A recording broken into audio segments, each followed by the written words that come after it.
জঙ্গলের গভীরে অবস্থিত একটি ছোট্ট প্রত্যন্ত গ্রামে একটি পুরনো ক্ষয়প্রাপ্ত বাড়ি ছিল, যা শহরের সকলেই ভয় পেত।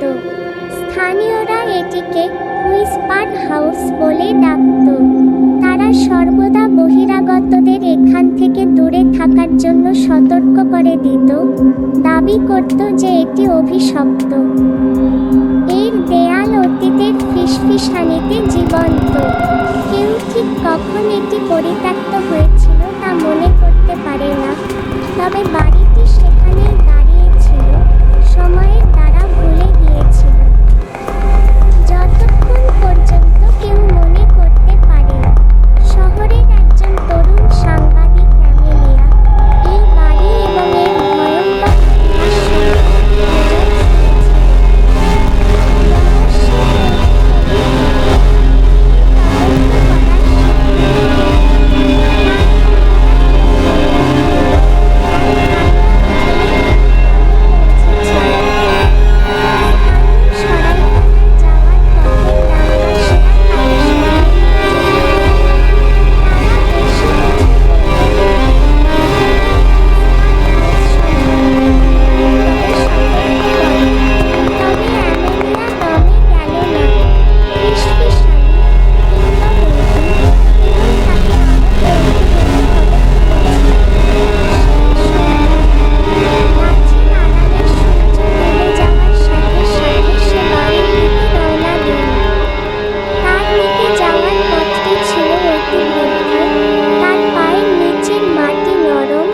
বিশ্বাসঘাতক।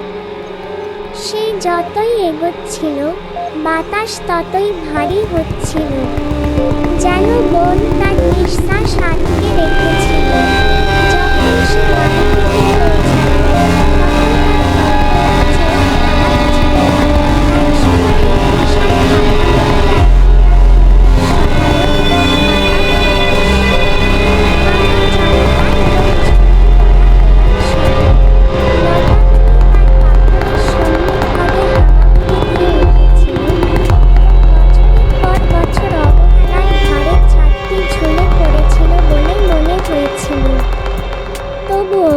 এতে কিছু চৌম্বকীয় ছিল, এমন কিছু যা তার বুকে ভয়ের জমাট বাঁধা সত্ত্বেও তাকে টেনে নিয়েছিল। সে একটি ক্লিক দিয়ে সামনের দরজাটি খুলল এবং বাঁশি বাতাস তার মুখের দেয়ালের মতো আঘাত করল। তার ঘাড়ে মেঝের তক্তাগুলি কাঁপছিল এবং ঘরটি সরে গেল, যেন এটি তার উপস্থিতি টের পাচ্ছে। সে ভিতরে পা রাখল। তার টর্চলাইট অন্ধকার ভেদ করে কেটে গেল। প্রতিটি কোণ ছায়ায় ভরে গেল, যা তার চোখের কোণ থেকে বেরিয়ে এসে নড়তে এবং নড়তে লাগল।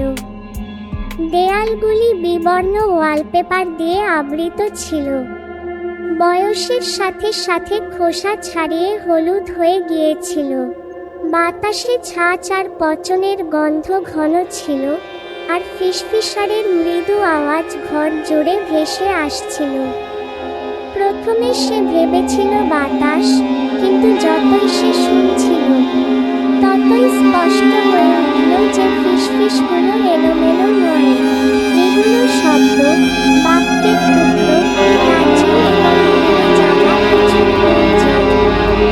মনে হচ্ছিল যেন দেয়াল থেকে তার নাম ডাকছে, মৃদুভাবে প্রতিধ্বনিত হচ্ছে।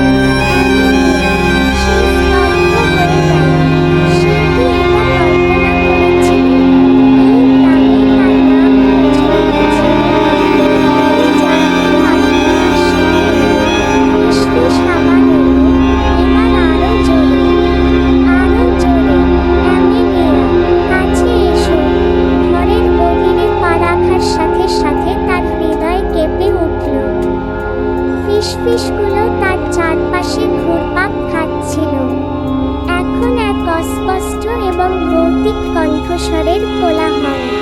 মনে হচ্ছিল সব জায়গা থেকে আসছে, তার চারপাশের স্থান ভরে দিচ্ছে, তার উপস্থিতি দিয়ে তাকে ঘিরে রেখেছে।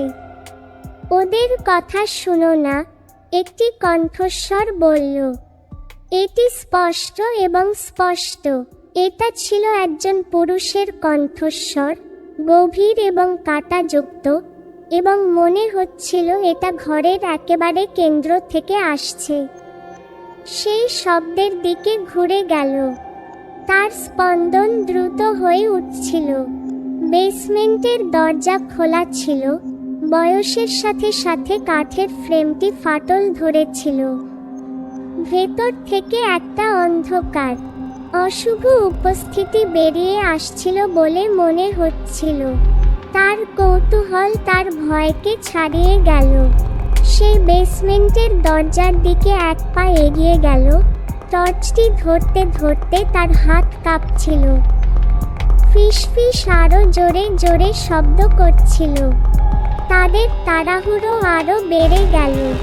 সে আর তাদের মধ্যে পার্থক্য করতে পারছিল না। মনে হচ্ছিল যেন ঘরটি নিজেই জীবন্ত, তাকে টেনে টেনে তার গোপন রহস্য উন্মোচন করার জন্য তাকে ইশারা করছে। যে মুহূর্তে তার পা চৌকাঠ পেরিয়ে গেল, দরজাটি তার পিছনে বন্ধ হয়ে গেল। সে ঘুরে গেল, তার নিঃশ্বাস তার গলায় আটকে গেল। কিন্তু দরজাটি তালাবদ্ধ ছিল। আটকে গেল।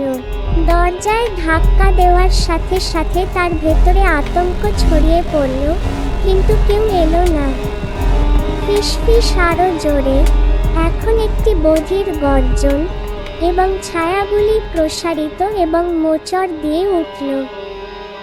তার দৃষ্টির প্রান্তে নখর দিয়ে আকৃতি তৈরি করছিল। সেই বেসমেন্টে নেমে আসা অন্ধকার সিঁড়ির দিকে মুখ ফিরিয়ে নিল। নিচে নামা ছাড়া তার আর কোন উপায় ছিল না। প্রতিটি পদক্ষেপের সাথে সাথে বাতাস ঠান্ডা হতে থাকে, এবং ফিসফিসানি আরও স্পষ্ট, আরও ব্যক্তিগত হয়ে ওঠে, যেন তারা তাকে কিছু বলার চেষ্টা করছে। অ্যামেলিয়া, আবারও কণ্ঠস্বর। এখন এটি তার ঠিক পিছনে ছিল। সে ঘুরে বেড়ায়, কিন্তু সেখানে কেউ ছিল না। টর্চলাইটটি জ্বলজ্বল করে এবং ম্লান হয়ে গেল। আতঙ্ক তার বুকে চেপে ধরল যখন সে এটি আরও শক্ত করে ধরেছিল। ঠান্ডায় তার আঙ্গুলগুলি অসাড় হয়ে গিয়েছিল। বেসমেন্টটি ছিল একটি বিশাল, খালি ঘর ছাড়া আর কিছুই নয়। এর দেয়ালগুলি ফাটল এবং স্যাঁতস্যাঁতে।